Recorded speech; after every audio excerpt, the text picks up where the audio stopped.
Queridos irmãos, a porção da carta aos Hebreus que nós lemos hoje está no capítulo 7, que é um capítulo muito bonito, embora aqui ele apareça cortado. Vai do versículo 1 ao 3 e depois do 15 ao 17. E algumas ideias acabam não aparecendo no trecho que nós acabamos de ouvir. Diz o autor: Melquisedeque, rei de Salém, sacerdote de Deus Altíssimo, saiu ao encontro de Abraão quando este regressava do combate contra os reis e o abençoou. Ele está se referindo a um episódio que aparece no capítulo 14 do livro do Gênesis, quando Abraão coligou-se com alguns reis e fez uma guerra internacional, a qual ele venceu. Regressando para a sua terra, para o lugar aonde os seus estavam acampados, ele passou por Salém. A palavra Salém significa paz. E aquele território corresponde ao território de Jerusalém, a cidade da paz. Ali havia um rei, que ao mesmo tempo era rei e sacerdote do Deus Altíssimo. Ou seja, antes de que o povo israelita fosse fundado e se estabelecesse naquele lugar, já havia alguém que ao mesmo tempo era rei sobre aquele território e era sacerdote do único Deus. Ou seja, estamos num contexto de povos politeístas, que adoram diversas divindades identificadas com as forças da natureza. Mas ali em Jerusalém, o nome de Deus já era adorado acima de todo nome. E havia um sacerdote ali que reinava sobre todo aquele povo, o qual rendia este povo à soberania deste único Deus. Portanto, Abraão, passando por aquele território, foi abençoado por Melquisedeque. Este era o nome deste rei e sacerdote. O seu nome significa rei da paz, ou melhor, rei da justiça. Melech Sadik, em hebraico, rei de justiça. Portanto, ele era rei da paz, da cidade da paz, rei de Salém, e pelo seu nome, Melech Sadik, Melquisedeque, rei de justiça. Ora, Abraão entregou o dízimo de tudo para ele. Diz o autor da Epístola aos Hebreus: o seu nome significa, em primeiro lugar, rei de justiça, e depois rei de Salém, o que quer dizer rei da paz. Sem pai, sem mãe, sem genealogia, sem início de dias, nem fim de vida. Por quê? Porque Melquisedeque aparece e ao mesmo tempo ele some. O que significa? No relato bíblico, ele não aparece como descendente de ninguém, como filho de ninguém, e ao mesmo tempo ele não morre. Ele simplesmente surge no relato e ao mesmo tempo desaparece. Por isso, diz o autor da Epístola aos Hebreus, é assim que ele se assemelha ao Filho de Deus e permanece sacerdote para sempre. Ou seja, o que o autor da Epístola aos Hebreus está dizendo é que Melquisedeque não é senão uma prefiguração de Jesus Cristo. No trecho que aqui está omitido, o autor da carta diz que Abraão, ao ser abençoado por Melquisedeque, e ao mesmo tempo, ao entregar a Melquisedeque o dízimo de tudo aquilo que ele possuía,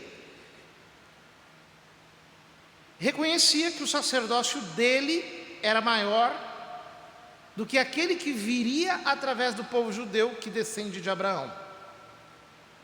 Ou seja, em Abraão, todos os israelitas pagaram o dízimo a Melquisedeque e foram abençoados por Melquisedeque, mostrando assim que o sacerdócio do Velho Testamento é tributário deste sacerdócio eterno. E Melquisedeque aparece aqui, portanto, segundo a exegese do autor da Epístola aos Hebreus, como uma imagem do sacerdócio eterno de Cristo, como uma representação do sacerdócio do Cristo eterno,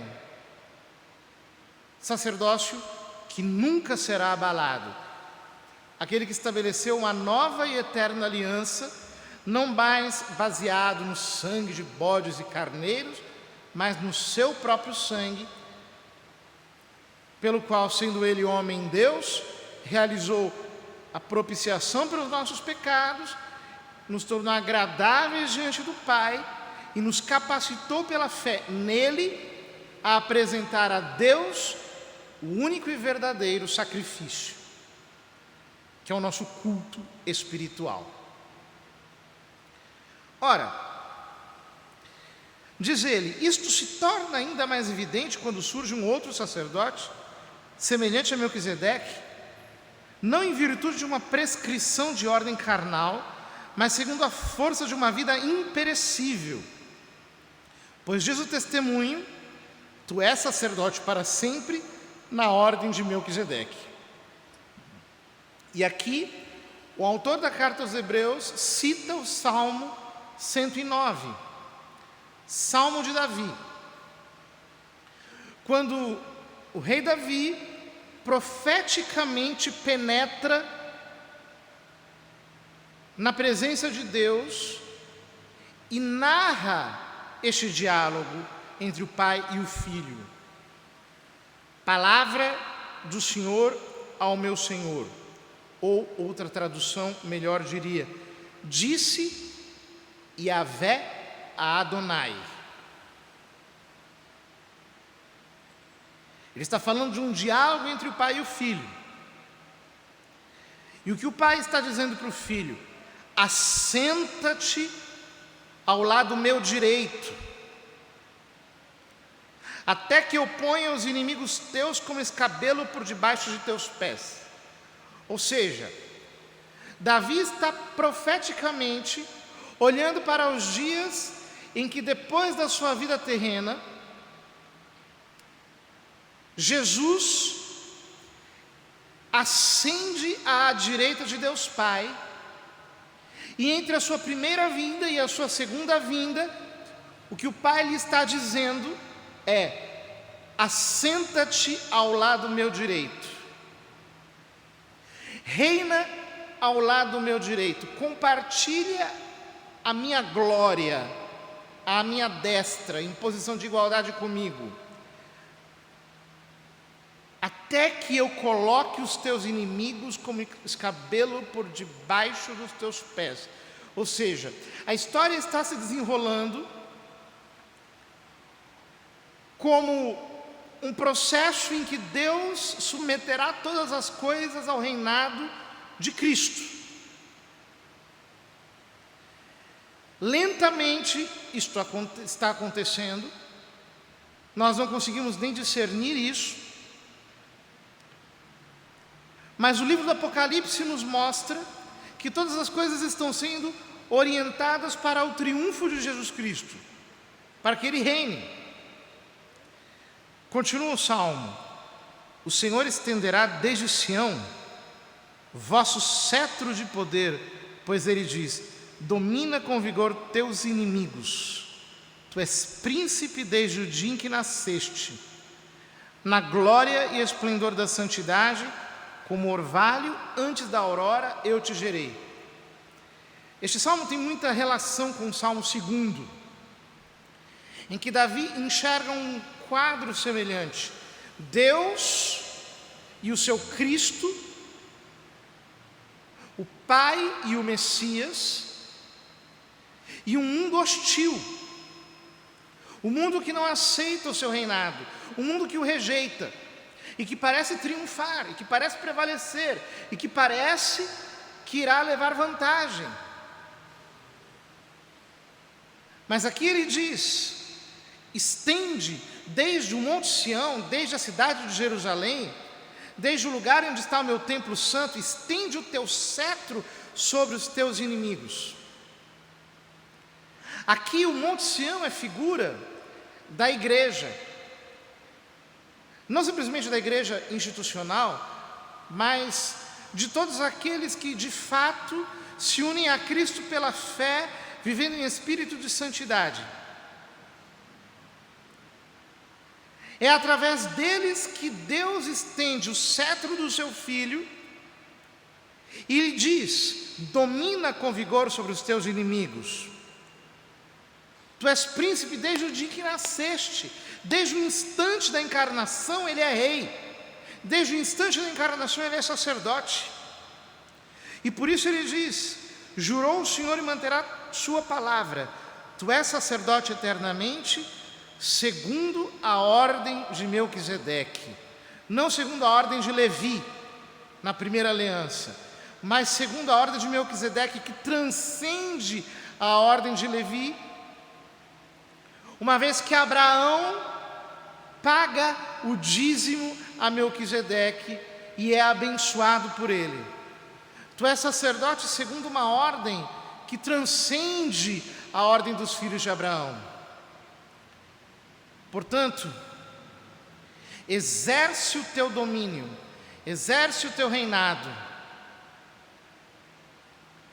Tu dominarás com vigor os teus inimigos.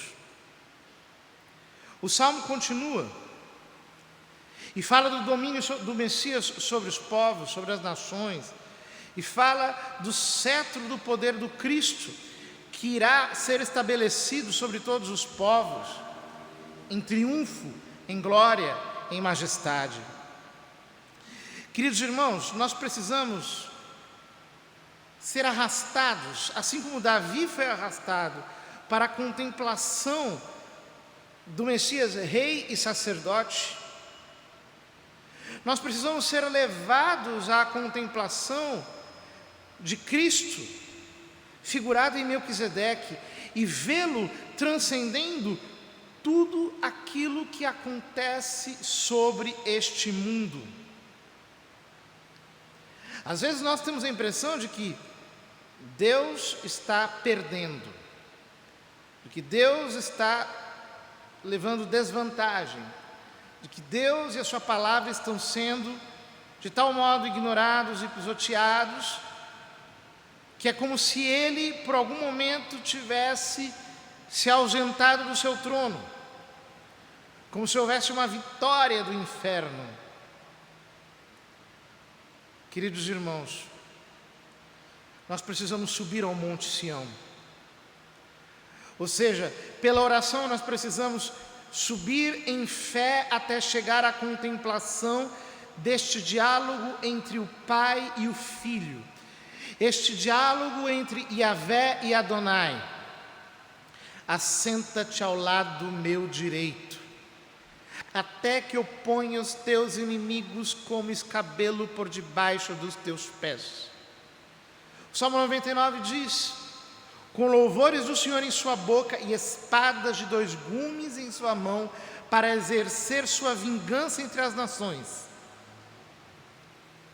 Ou seja, como é que nós exercemos o reinado e a soberania sacerdotal de Cristo sobre a terra. É através da fé, mediante a nossa oração.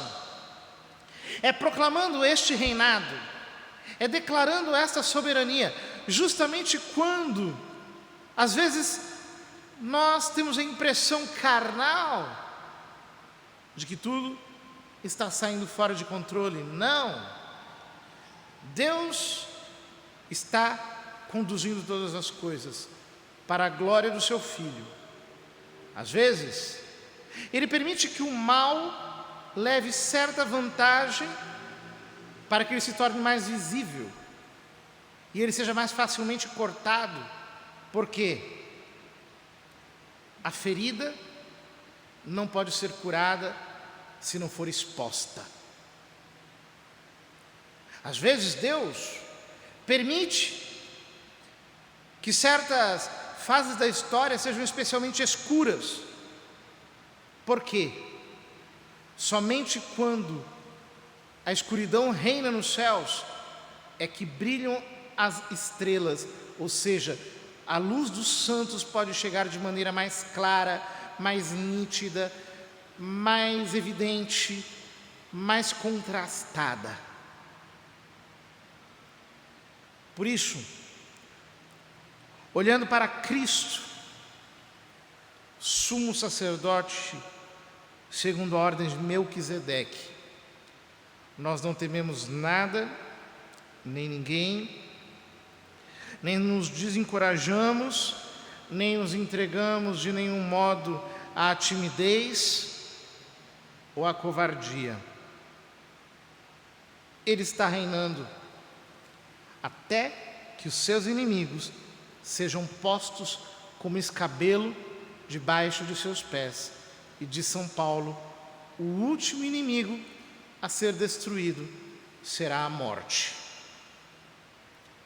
Que o Senhor nos dê fé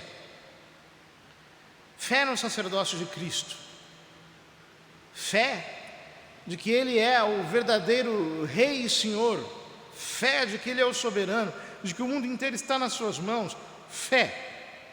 Então, nós nunca perderemos a nossa esperança, pelo contrário, ela estará cada dia mais cheia de vigor, porque ela não está baseada nos nossos méritos e naquilo que os homens fazem, mas unicamente na verdade de Deus e na força da sua palavra.